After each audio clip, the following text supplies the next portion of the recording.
মিরপুর 14 থেকে কচুক্ষেতের রাস্তা দেখেন, রাস্তার অর্ধেক একদম ফুটপাতে বন্ধ হয়ে গেছে।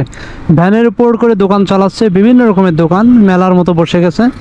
বাট এই রাস্তার বলতে গেলে অর্ধেক একদম মানে আটকানো, শুধুমাত্র এই ভাসমান দোকানগুলো, অর্থাৎ ভ্যানে রিক্সার উপর যে দোকান, এই দোকানগুলোর দ্বারা আসলে তাদেরও তো একটা জীবিকার বিষয় থাকে, তারা দীর্ঘদিন সম্ভবত এটা করে আসতেছে। এই প্র্যাকটিসটা এখন চাইলেই শেষ করতে পারতেছে না। আর রাস্তার শৃঙ্খলা যে কারণে নষ্ট হচ্ছে, এই যে ভ্যানের উপরে একদম রাস্তার উপরে দেখেন অর্ধেক রাস্তা হয় গাড়ি পার্কিং, না হয় তাদের দোকান।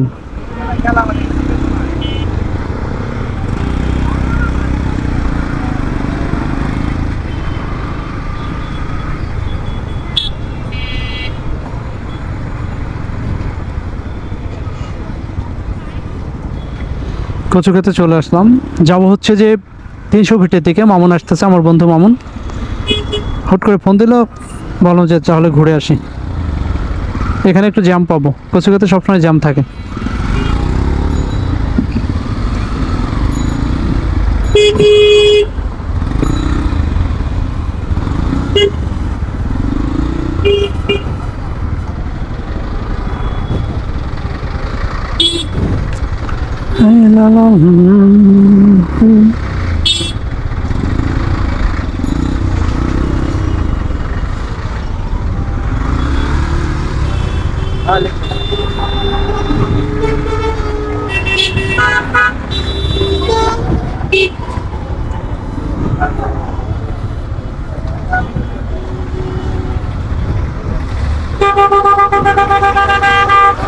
মারামারি শুরু হয়ে গেছে, চরমভাবে মারামারি চলতেছে।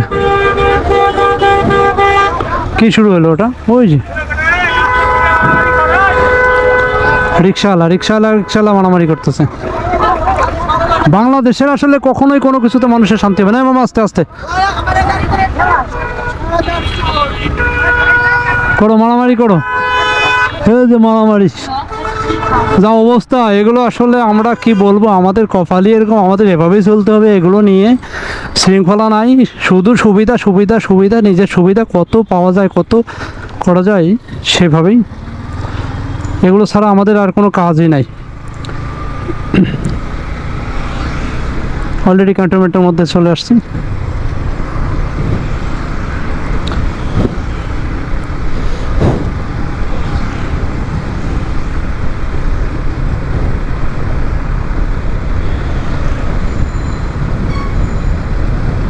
ক্যান্টনমেন্টের মধ্যে আসলে যে শৃঙ্খলাটা দেখেন, একদম অটোমেটিক লাল বাতি জ্বলে গেছে মানে সবুজ হলুদ বাতি জ্বলে যাওয়ার সাথে সাথে মানুষগুলো কিন্তু একদম লাইনে দাঁড়ায় যায়।